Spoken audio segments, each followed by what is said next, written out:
L'Art Nouveau, c'est un mouvement très court, une espèce d'étoile filante dans l'histoire de l'art et de l'architecture. Ça commence à la fin du 19e siècle et puis ça va se diffuser dans le monde entier.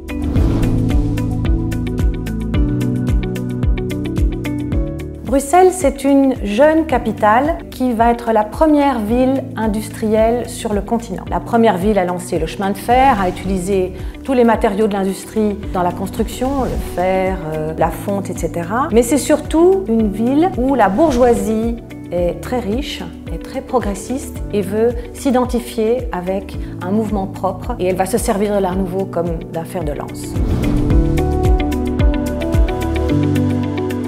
On peut parler d'art total avec des architectes comme Victor Horta et Henri Van de Velde qui non seulement dessinent les plans des maisons, mais aussi tout le mobilier et les décors intérieurs, jusque dans les moindres détails.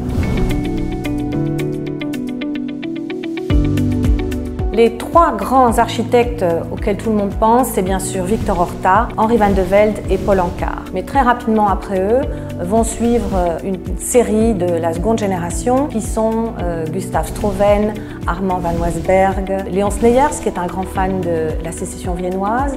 On a aussi les frères Delune, toute une série d'architectes qui vont travailler en même temps que les trois premiers.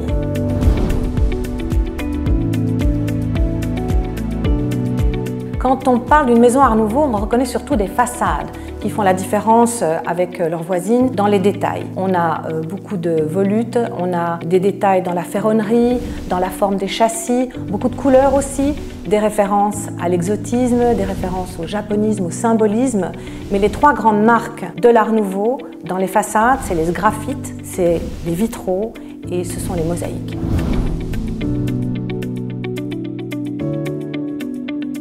Il y a deux grandes tendances dans l'Art Nouveau. Une première tendance qui est appelée une tendance organique ou florale et qui est incarnée par Victor Horta. Et la deuxième tendance, c'est la tendance géométrique qui est représentée par Paul Anka.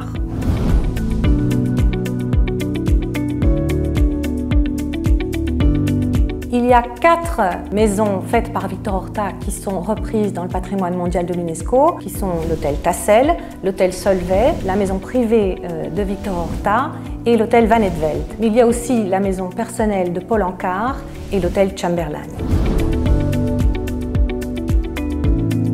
La maison Saint-Cyr qui se trouve square Ambiorix, c'est une toute petite maison de 4 mètres de façade qui est une prouesse architecturale. On ne voit que ça. Pour moi, on peut résumer l'Art Nouveau en 3 mots. La nature, avec les libellules, tous les animaux qui sont présents. La lumière qui rentre dans les maisons et la fougue. Il fallait oser quand même. Allez-y, bonne découverte!